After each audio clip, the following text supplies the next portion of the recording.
오늘 본문을 보면 엘리사의 제자들이 함께 힘을 모아서 그 초소를 넓히기 위해서 나무를 베고 있는 장면입니다.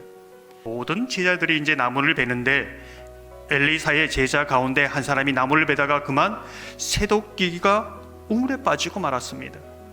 당시 새로 만든 도끼가 희귀한 때이기 때문에 그것을 잃어버렸다는 것이 가난한 제자에게는 얼마나 심각한 일이고 힘든 일인가를 표현하고 있습니다. 어떡하지? 이런 모습은 오늘 살아가는 저와 여러분에게 무엇을 말해주고 있는가?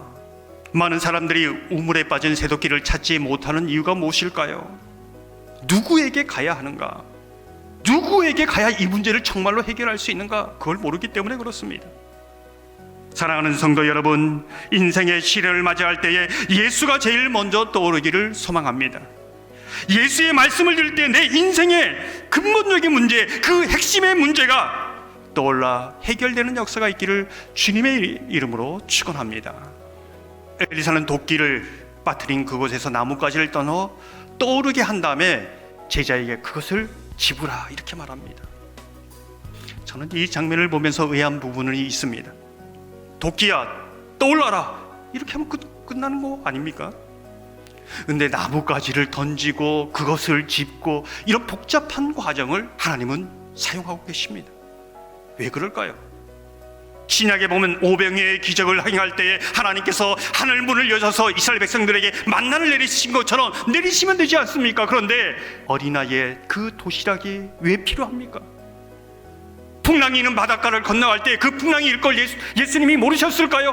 그냥 잠잠케 하시고 건너가게 하시면 되는데 왜 풍랑이 있는 그 한가운데 죽겠다고 소리치는 그 제자들의 그 상황, 그 과정을 거치게 할까요?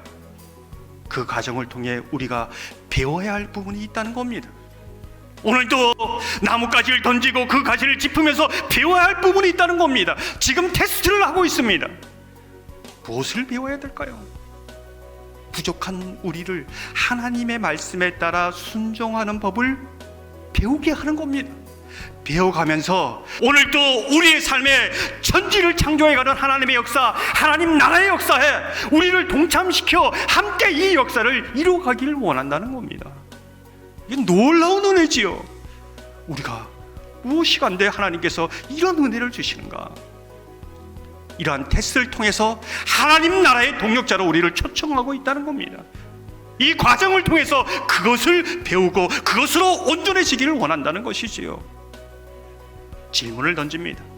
그 도끼를 하나님의 은혜 가운데 찾아서 정말 하나님의 말씀에 순종하는 법을 배워 살아갈 것인가?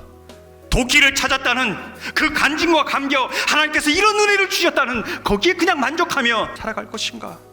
그것을 묻고 있는 것이지요. 사랑하는 성도 여러분, 우물에 도끼를 빠뜨리는 인생의 고난 속에서 제일 먼저 예수가 떠오르고 하나님의 말씀이 임재하는 이 자리가 떠오르기를 소망합니다.